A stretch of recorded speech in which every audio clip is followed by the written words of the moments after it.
मराठी मातृभाषा चॅनलवर आपले स्वागत। आज आपण इयत्ता 5वी या पुस्तकातील 13 नंबरचा धडा अनुभव 1 या धड्याचा अभ्यास करणार आहोत।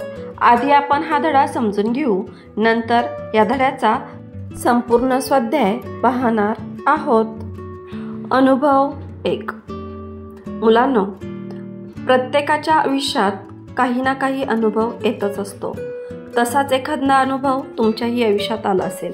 तर इथे बघा, एक मुलगी दिलेली आहे आणि तिचे नाव आहे मारिया। तर ती दुपारी शाळेतून घरी येते, त्यावेळेस ती घरी एकटी असते आणि तिचे आई बाबा बाहेर गेलेले असतात।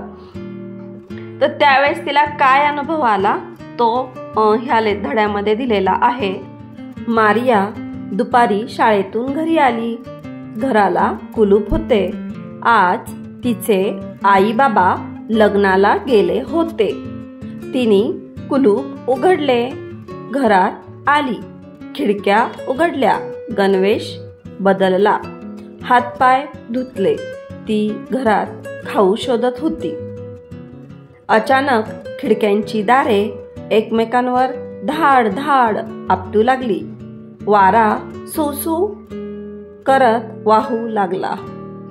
आभाळात ढगांनी गर्दीच गर्दी केली। ढगांचा गडगडाट व विजांचा कडकडाट सुरू झाला। पाऊस धो धो कोसळू लागला। मारियाने पटापट दारे खिडक्या बंद केल्या।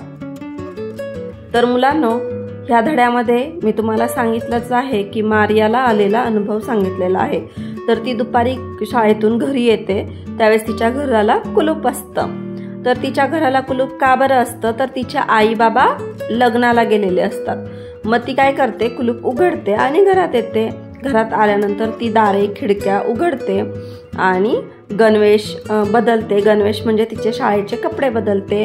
हातपाय धुवून ती घरात खाऊ शोधत होती आणि अचानक खिडक्यांचे दारे एकमेकावर धाड धाड आपटू लागले आणि जोराचा वारा वाहू लागला। आभाळात ढगांची गर्दीच गर्दी केली, म्हणजे खूप आभाळ आलं, खूप असं ढगांचा गडगडाट व विजांचा कडकडाट सुरू झाला आणि पाऊस यायला सुरुवात झाली। धो धो पाऊस यायला सुरुवात झाली आणि पाऊस आलेला बघून मारियाने काय केले, पटापट दारे आणि खिडक्या बंद केल्या। तिचे लक्ष घड्याळाकडे गेले। बराच उशीर झाला आहे असा विचार करतच ती जवळच्या खुर्चीत बसली। हळूहळू तिला पावसावरच्या कविता आठवू लागल्या। ती कविता गुणगुणू लागली। पावसाचा आवाज कमी झाला आणि मारियाने खिडकी उघडली। बाहेर रिमझिम रिमझिम पाऊस पडतच होता। वाहणाऱ्या पाण्याचा खळखळाट हळूहळू कमी झाला आणि थोड्याच वेळात पाऊस थांबला। झाडांच्या पानातून टप टप पाणी गळत होते। पानाआड बसलेले पक्षी बाहेर आले। पंखांची फडफड करून त्यांनी पंखावरील पाणी झटकले। मारियाने आकाशाकडे पाहिले। बाहेर लख्ख ऊन पडलेले होते। सगळीकडे कसे स्वच्छ सुंदर वाटत होते। तर आता मारिया दारे खिडक्या बंद करून बसलेली होती आणि तिचे लक्ष घड्याळाकडे गेले।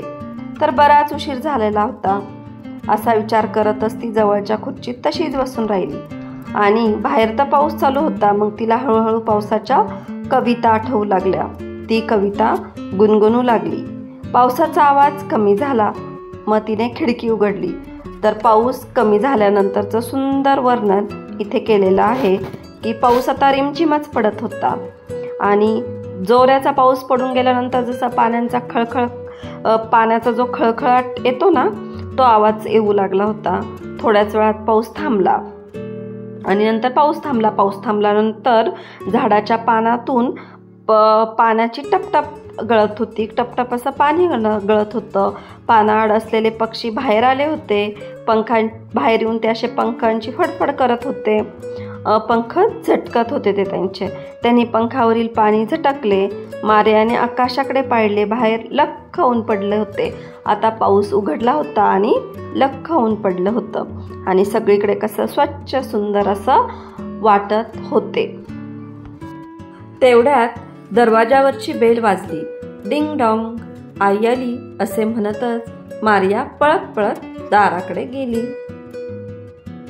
तिने दार उघडले. आईबाबांना पाहिले. इतका वेळ वाट पाहत कंटाळलेली मारिया आईला जाऊन बिलगली. आईने तिला प्रेमाने जवळ घेतले. मुलांनो, आपण पाहिलं की मारिया आईबाबांची वाट बघत बसलेली होती आणि तेवढ्यात दरवाजावरची बेल वाजते. मग मारिया पळत जाते, दरवाजा उघडते तर बाहेर आईबाबा आलेले असतात. मग ती आईला मिठी मारते. मुलांनो, अशा पद्धतीने आपण मारियाचा अनुभव पाहिला. तर तुम्हाला हा धडा समजलाच असेल. अशाच नवनवीन धड्यांचा अभ्यास करण्यासाठी आपल्या मराठी मातृभाषा या चॅनलला लाईक, शेअर, सबस्क्राईब नक्की करा. थँक्यू.